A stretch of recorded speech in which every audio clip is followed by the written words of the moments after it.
কাজিৰঙা ৰাষ্ট্ৰীয় উদ্যানত পৰ্যটকৰ আকৰ্ষণৰ কেন্দ্ৰবিন্দু বনৰজা। ঢেকীয়াপতীয়া বাঘ প্ৰত্যক্ষ কৰিবলৈ ৰাষ্ট্ৰীয় উদ্যানখনত দৈনিক ভিৰ কৰিছে দেশী বিদেশী পৰ্যটকে।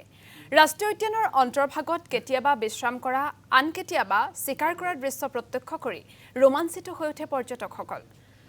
কোনো সময়ত সৌভাগ্যৱান পৰ্যটকৰ বাহনৰ সন্মুখেৰে পথো অতিক্ৰম কৰে বনৰজাই। গড়কেন্দ্ৰিক পৰ্যটনৰ মাজত বাঘৰ আকৰ্ষণে নতুন মাত্ৰা দিছে কাজিৰঙা ৰাষ্ট্ৰীয় উদ্যানক।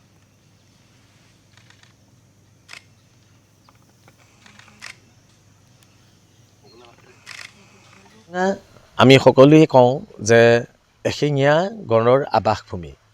তাতোতকৈ ডাঙৰ কথা, কাজিৰঙাই হৈছে পৃথিৱীৰ মানচিত্ৰত এনে এখন ৰাষ্ট্ৰীয় উদ্যান। আগতে যদিও চাউথ আফ্ৰিকাত পোৱা গৈছিল, এতিয়া বৰ্তমান তাতো নাই। কাজিৰঙাতে হৈছে বিগ ফাইভ, ডাঙৰ 5টা জন্তু একেলগে পোৱা যায়।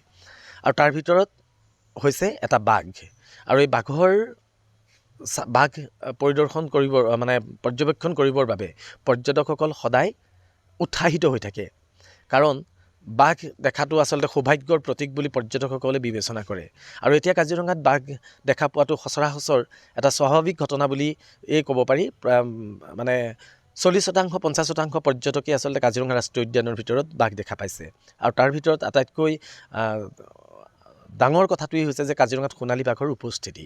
আৰু যোৱা 2-3টা বছৰ ধৰি ইতিমধ্যে সামাজিক মাধ্যমেই কওঁ বা আমি ইলেক্ট্ৰনিক মিডিয়াতে কওঁ, এই সোণালী বাঘৰ উপস্থিতিৰ কথা আজি সৰ্বজনবিদিত আৰু এই সমাদৃত হৈ আহিছে। আৰু সেয়েহে কাজিৰঙালৈ এতিয়া বাঘৰ বাবেও আচলতে পৰ্যটকৰ এক সোঁত বলিছে। আমি আশা কৰিম কাজিৰঙা পৰ্যটন উদ্যোগটোৱে আৰু ঠন ধৰি উঠক।